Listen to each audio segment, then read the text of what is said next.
In the top stories, Prime Minister Drew outlines primary concerns for the future of the country. Prime Minister Drew tours departments and greets staff of government headquarters.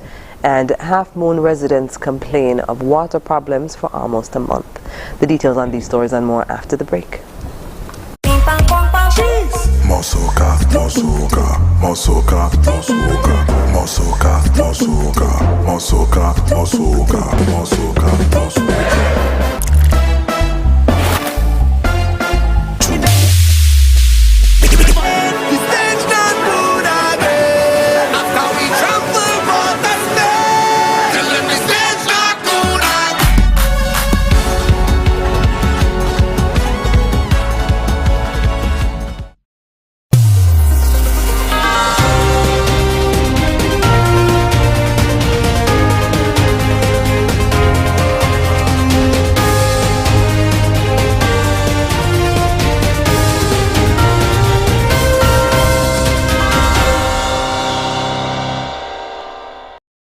Hello and welcome to the ZIZ Channel 5 newscast. I'm Kyle Berridge.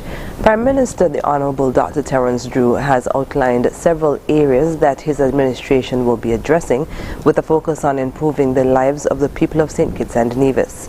In an interview with ZIZ News on Thursday morning, Prime Minister Drew spoke of the priority areas that he will be addressing. Among them is the Citizenship by Investment program. Well, right now I'm in the process of having an assessment done, meeting with the relevant persons and the critical people, just to make sure that we have all of the information. But I want to say this as a matter of principle, that I will make the decisions that would be necessary to keep the CBI viable and to keep it attractive. It is a fundamental part of our national development, and therefore I would approach it from those principled positions. However, the specifics will come after I would have met with the relevant persons. Regarding the peace program, Dr. Drew agreed that it has its benefits. However, there are certain deficiencies that he said he has found disturbing. In St. Kitts, nobody can show me a social security record that for these young men. So they have not had a social security account that is being paid into. Nobody has showed me that. And that is taking advantage of them. You cannot treat our people like that. As a matter of fact, I hope that is not illegal. And I'm seeking legal advice to see if these young men were taken advantage of and they were not given their benefits as citizens. So I might be a bit irate. I'm a bit irate because I would not believe that the government will involve itself in activities like this and not allow our people to have their benefits. And if they're not paid social security, I will see what we put in place to make sure that we can bring some redress to the situation and have some social security be paid for them. Prime Minister Drew also thanked the party supporters for putting their confidence in the St. Kitts Nevis Labour Party and invited everyone to the swearing-in ceremony at Warner Park on Saturday at 4 p.m. On Thursday morning, Prime Minister the Honorable Dr. Terence Drew greeted staff during a familiarization tour of government headquarters.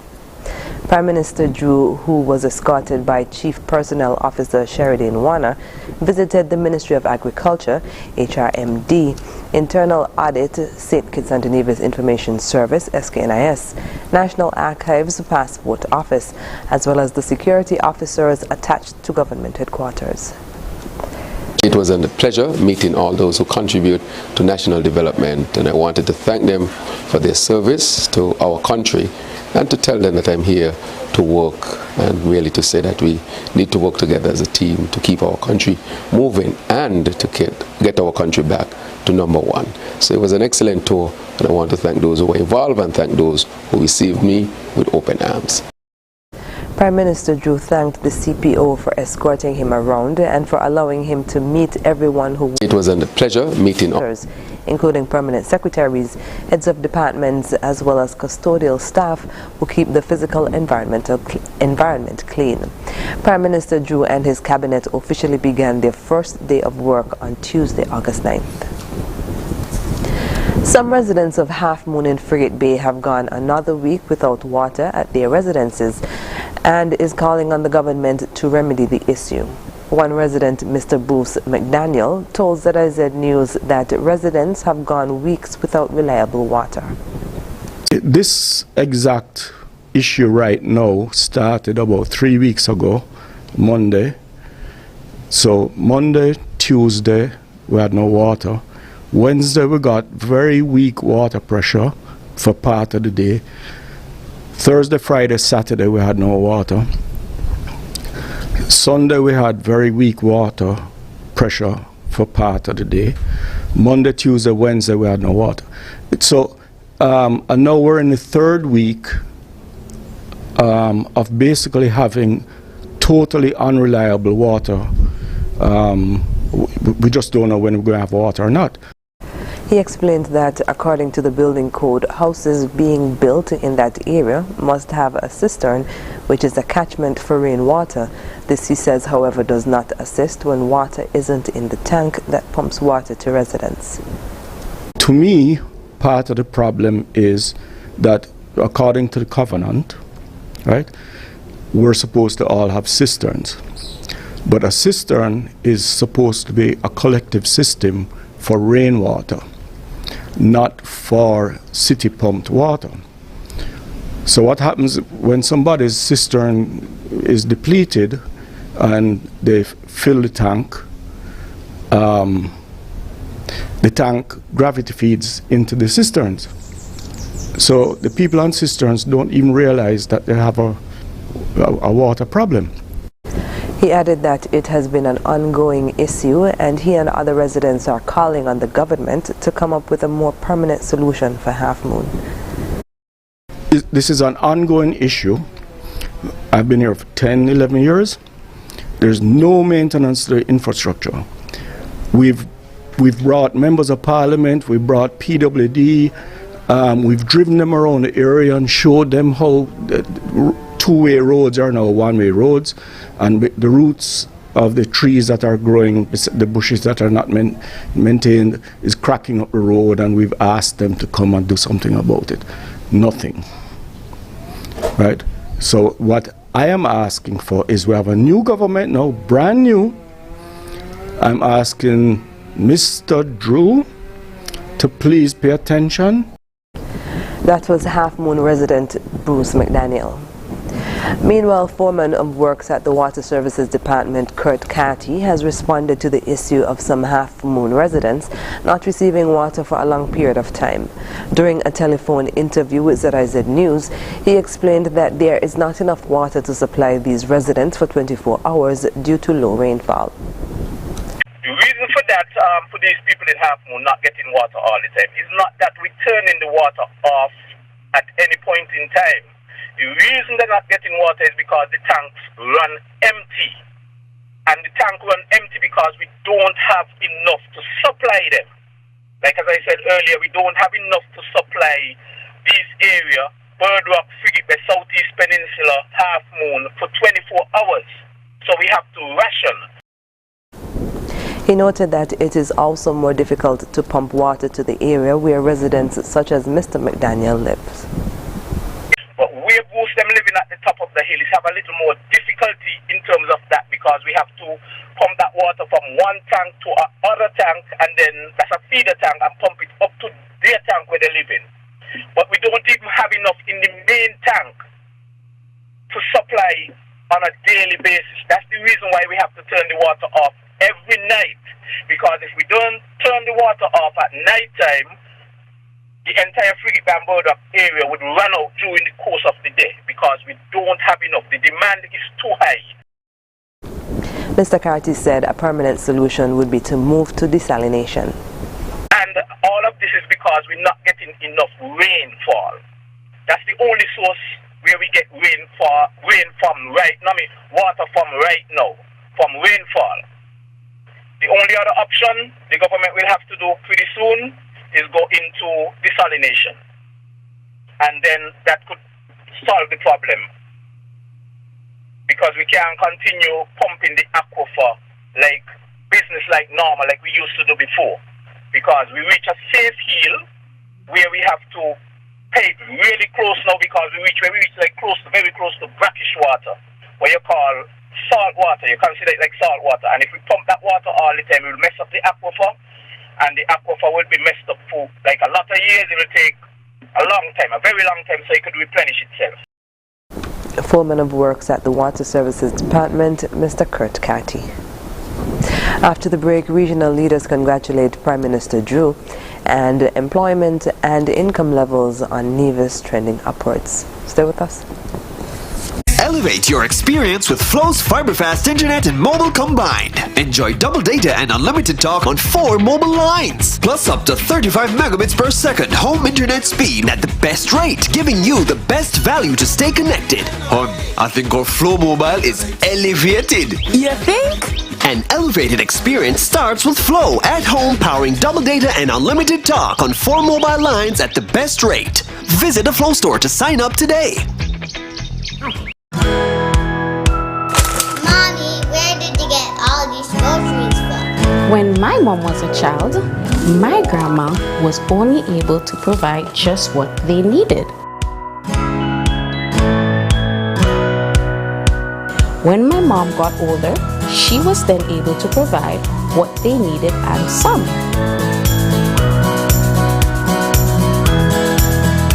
But now, with FlexPay, I am able to get everything we need and lots more with cashback.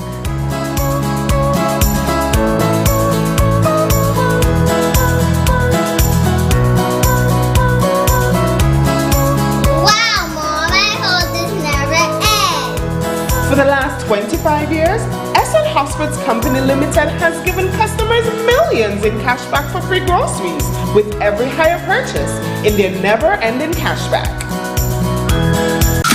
It's powerful, it's fast, it's my type of cricket. Bring it on! The 60 is exciting. It sounds like boom blast. It's going to be a game full of strategy. Pollard, fast-paced, various, action-packed. Bring your A game. Great for the viewer. I'll be waiting. People are going to come out swinging from the goal. Come on, what more can Caribbean people ask for? See you in St. Kitts for Cricket's Powered Game. I cannot wait for it to start. Are you ready for the 60?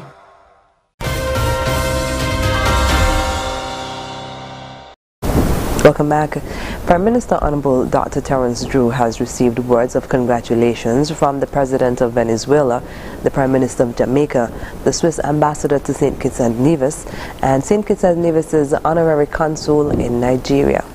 According to a communique, Venezuela's president said during a telephone conversation that the government of Venezuela is willing to continue cooperating with St. Kitts and Nevis through the Petrocaribe Energy Supply Agreement. He also said he is willing to cooperate on the implementation of agri-food projects, regional air interconnection, among other airlines, with financing from the Banco de Alba, among other things. Jamaica's Prime Minister Andrew Holness offered his congratulations in a signed letter saying in part, quote, "Heartiest congratulations and best wishes to you. My very best wishes for a very successful term. Jamaica looks forward to the further deepening of our relations and people-to-people linkages. I look forward to our engagements within Caribbean community, CARICOM," end quote. Meanwhile, St. Kitts and Nevis's Honorary Consul in Abuja, Nigeria, Tessie Ekponobi Esquire, said in a congratulatory message, quote, "Congratulations on your success at the just concluded August 5th general elections as the new Prime Minister of St. Kitts and Nevis, as well as the other elected members of the St. Kitts and Nevis Labour Party. I look forward to continuing to work closely with your new government in advancing the interest of the Federation of St. Kitts and Nevis in the Federal Republic of Nigeria," end quote. Ambassador of Switzerland to St. Kitts and Nevis, Her Excellency Rita Hammerly-Weshka, also joined in congratulating Prime Minister Drew, saying in a letter, quote, "On this occasion, I would like to extend my felicitation to you, and I would like to wish you success and satisfaction in your new function. I look forward to meeting with you on my next visit to St. Kitts and Nevis, and until then, please accept the expression of my highest consideration," end quote. Premier of Nevis Honorable Mark Brantley says the government is cautiously optimistic with respect to the economic outlook for the island as key indicators reflect a strong first quarter for 2022. In a release from the Nevis Island Administration, Premier Brantley was quoted as saying, "We expect that the prospects are relatively good." My last update from the Ministry of Finance officials, which I received just about 3 weeks ago, suggested that we are on the right track. We were marginally ahead of projections in terms of revenue and behind in terms of expenditure. It means that it is a good place to be. The Premier, who is also responsible for tourism and human resources, revealed that employment and income levels on the island are trending upwards. This, he said, is another sign of economic recovery in a post-COVID-19 pandemic era. He said from January to April, the number of employees increased by 3.5% over the last year, and the number of jobs in Nevis increased by 5.9% over the same period last year. Premier Brantley said the employment and revenue statistics on Nevis thus far are encouraging with respect to a much-needed increase in economic momentum.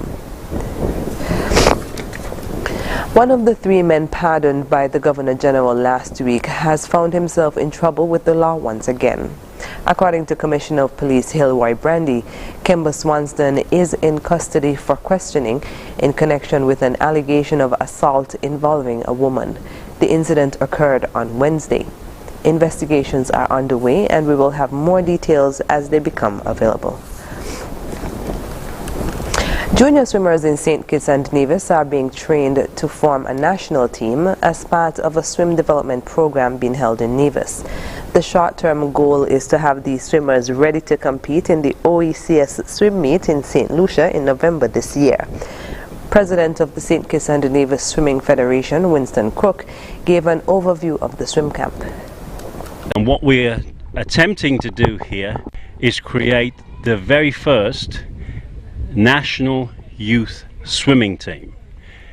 We have invited a high-level coach to be here. He's been here now, this will be the 3rd week, the start of the 3rd week, to help us raise the standard to a level that is commensurate with the rest of the Caribbean. It's a jumping off point we're trying to achieve by raising the quality of the work that's been output by the athletes, teaching them a skill set, an approach, and raising the standard across the board with the assistance of our invited coach.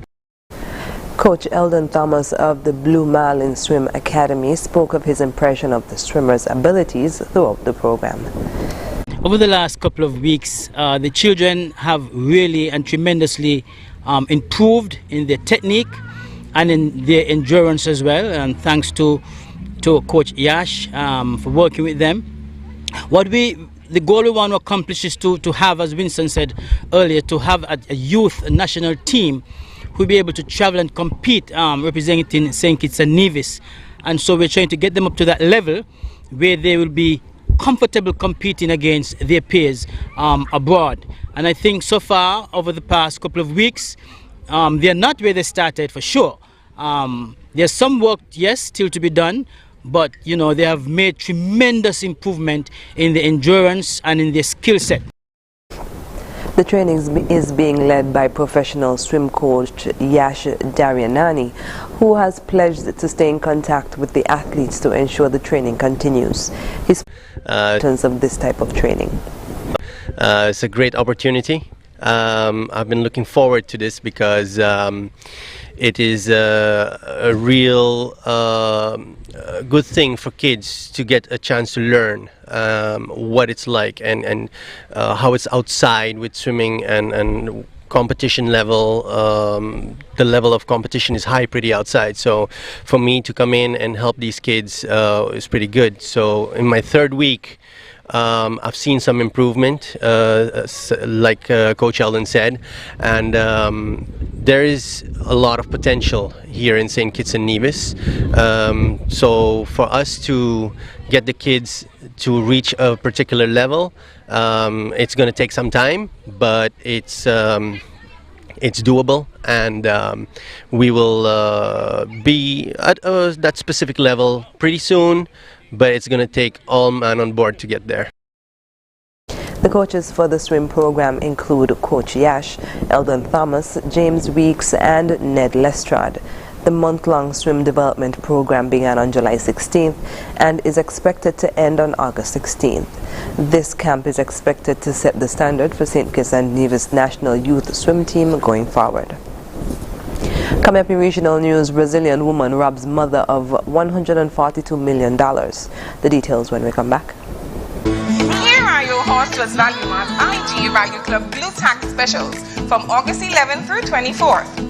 Downy Fabric Softener, $23.99. Essential Everyday Chocolate Chip Cookies, $12.99. Sweet Baby Ray Barbecue Sauce, $9.99. La Yogurt, $2.99. Eggo Waffles, $13.99. Ajax Dish Detergent, $4.99. And now, our very low weekly value deals.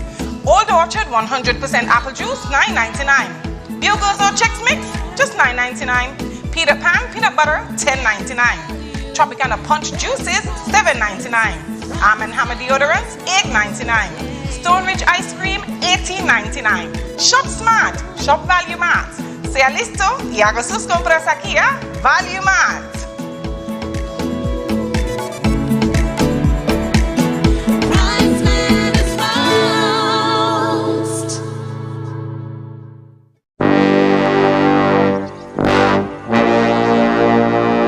Want to get away? Now you can. Stop standing in long ATM lines to withdraw cash. Use your national debit or black cards to complete a wide variety of transactions at supermarkets, variety stores, gas stations, pharmacies, and more. Shop online at the most popular websites and stores for quality brands using your national debit or black cards. And take back your time to enjoy all the things that you love to do. Remember, instead of waiting in long ATM lines to withdraw cash, use your national bank cards today.